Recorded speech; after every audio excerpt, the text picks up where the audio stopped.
Well, Ali, first of all, congratulations. You're into the semi-finals. How does that feel? Thank you very much. Yeah, no, it feels amazing. Trip out to Scarborough, so I've never actually been, so looking forward to it. But no, great team win for us, and yeah, like we've had now that's probably third knockout game for us now. We're just speaking in the change rooms. Derby must win, big chase, Gloucester big chase, and defending a lone score here. So I think we've had three really big games here, and bringing momentum into Scarborough on Sunday. The second 100 from you in this year's competition. How would you rate that 100? Well, definitely one I've had to work hard for. It was tough at times. I think I had to soak up a lot of pressure at times, but I think we're really lucky. We've got a lot of experienced batters who came out and really helped me, like Liam, Ben. Everyone who came out, calmed me down and kept that momentum going. And obviously James Fuller, we had a lovely partnership together. Like had a bit, just enjoy batting together, which was the main thing out there. When it's tough, it's you want to have fun, you want to enjoy batting, but also soak up the pressure and then hit the bad balls when they come.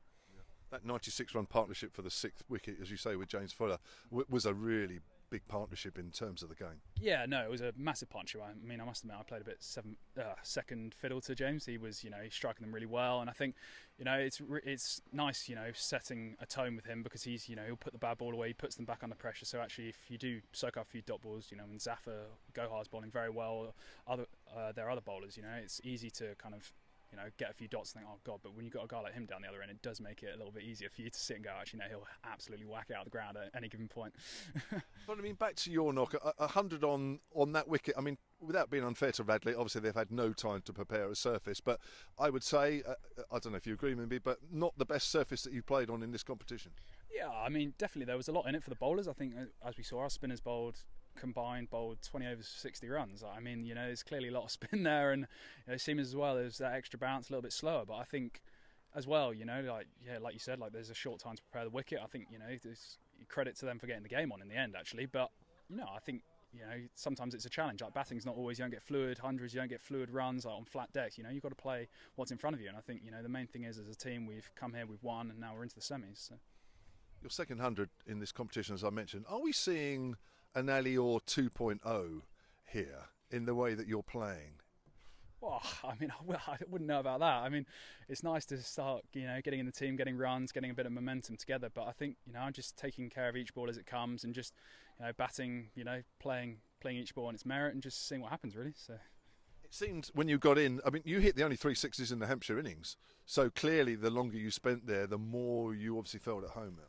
Yeah, no, definitely. I think, I must admit a couple of those balls were quite average balls without saying bad things about the bowlers, but I think it was definitely hard. It wasn't really a six-hitting pitch. You play on a lot of six-hitting pitches around here, but it's more of a timing, trying to get as much timing as you can. With the quick outfield here, it's definitely with that pitch you try and time the ball instead of hitting it. But I think if the ball's right there in your area, you can look to hit sixes. But apart from that, no, you just play it under your eyes and accept the bowlers. Probably the bowlers have got the better part of it today.